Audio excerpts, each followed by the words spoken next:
नमस्कार दोस्तों, स्वागत करते हैं आपका अपने YouTube चैनल एडू न्यूज़ पर। तो आज हम बात करेंगे कि यूपीपीएससी प्रारंभिक परीक्षा को कैसे क्रैक करें।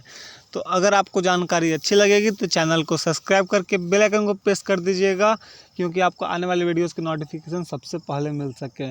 तो आज हम आपको बोल रहे हैं कि हम यहाँ पे अपना कुछ समय के बाद हो सकता है जीके और जीएस की क्लासेस को लाना प्रारंभ कर देंगे, तो तभी चैनल को आप सब्सक्राइब कर लेंगे। तो चलिए देख लेते हैं कि यूपीपीएससी की प्रारंभिक परीक्षा को किस तरह से क्रैक किया जा सकता है, कैसे हम प्रीलिम्स को क्वालिफाई करेंगे।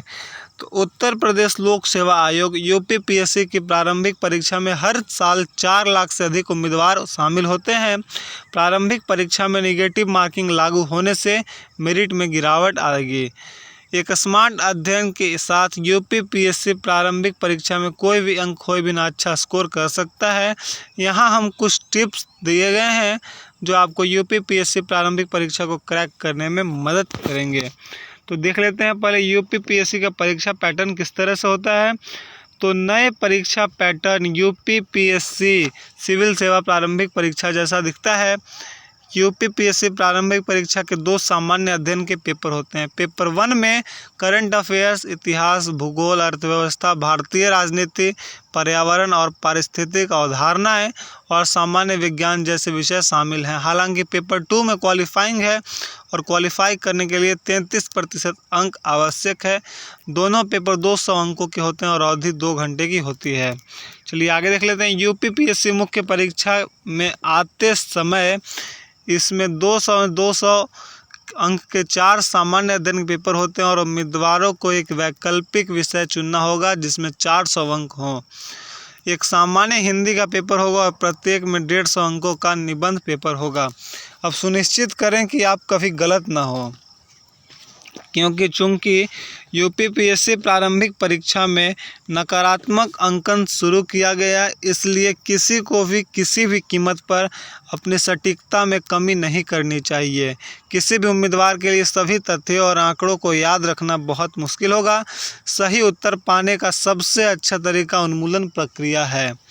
आगे देख लेते हैं। सभी महत्वपूर्ण घटनाओं को ट्रैक करना होगा क्योंकि आपको मदद मिल सके यूपीपीएससी प्री में। चलिए देख लेते हैं। जो कोई भी प्रतियोगी परीक्षा की तैयारी कर रहा है वह कहेगा कि करंट अफेयर्स सबसे महत्वपूर्ण खंड है। कैलेंडर वर्ष में हुई सभी महत्वपूर्ण घटना और मुद्दे को ट्रैक करना होगा। चूँकि करंट अफेयर्स के लिए वेटेज अधिक है, इस खंड को कभी भी अनदेखा न करें। हम बेहतर समझ के लिए ट्रेंडिंग मुद्दों के लिए समय रेखा तैयार करने की भी सलाह देते हैं। आपको करंट अफेयर्स का वेटेज किसी भी चीज़ में बहुत ही ज़्यादा होता है। किसी भी कॉम्पिटिटिव एग्ज़ाम में करंट अफेयर्स का वेटेज बहुत ही ज़्यादा होता है, तो इसलिए हमेशा करंट अफेयर्स को लेकर ही चलना है। अब आगे देखते हैं। बुनियादी बातों में कभी भी गलती ना करें। बुनियादी बातें जो है उसमें कभी भी गलती ना करनी। आगे देख लेते हैं।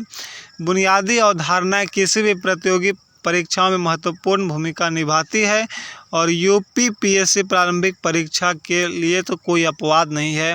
सभी तथ्यों और आंकड़ों को अपनी उंगलियां पर रखें, क्योंकि आधा पेपर स्टैटिस्टिक्स जीके पर आधारित होगा। परीक्षा की तैयारी करते समय उम्मीदवारों को फ्लैश कार्ड तैयार करना चाहिए और महत्वपूर्ण बिंदुओं को उजागर करना चाहिए। आगे देख लेते हैं। एक और आपका कुछ टिप्स हैं यहाँ पे यूपीपीएससी प्रारंभिक परीक्षा के लिए टिप्स हैं, जो कि मेन टिप्स है। तो इतिहास में सामाजिक, आर्थिक और राजनीतिक वर्गों को अधिक महत्व दें। इसके अलावा विशेष रूप से गांधीवादी युग से स्वतंत्रता आंदोलन पर ध्यान दें। फिर आगे देखते हैं। अर्थशास्त्र और भौतिक भूगोल पर अधिक ध्यान दें, क्योंकि इन विषयों से कई प्रश्न अपेक्षित हैं। हो सकता है मैं आपको कुछ यहाँ से क्लासेस स्टार्ट कर दूँ कुछ समय के बाद से, तो आपको चैनल को सब्सक्राइब करके रखना पड़ेगा। चलिए आगे देख लेते हैं। कई उम्मीदवार राजनीति से संबंधित प्रश्नों में अच्छा स्कोर करने के लिए संविधान को पढ़ेंगे। इसके साथ ही राजनीतिक व्यवस्था और ताज़ा घटनाक्रम को प्राथमिकता दें। आगे देखते हैं। पर्यावरण खंड में तथ्य और आंकड़े बहुत इम्पॉर्टेंट है, बहुत ही महत्वपूर्ण है पर्यावरण खंड में आपका। फिर आगे देख लेते हैं। एनसीईआरटी की पाठ्य पुस्तकों से पढ़ने से आप सामान्य विज्ञान अनुभाग से सुरक्षित हो जाएंगे। जो आपका एनसीईआरटी को है, एनसीईआरटी के पुस्तकों को ज़रूर पढ़ना चाहिए, क्योंकि उससे आपको सामान्य विज्ञान का अनुभाग से सुरक्षित हो जाइएगा। तो आपको अगर आपको जानकारी अच्छी लगी हो तो चैनल को सब्सक्राइब कर लीजिए। फिर से मैं कह रहा हूँ कि यहाँ पे आपको जीके जीएस की क्लासेस, जो इंडियन जीके जीएस है उसकी क्लासेस चलाई जाएंगी, इसलिए चैनल को सब्सक्राइब करके बेल आइकन को प्रेस रखिएगा। फिर से मिलते हैं किसी अन्य वीडियो के साथ में, तब तक के लिए बाय बाय।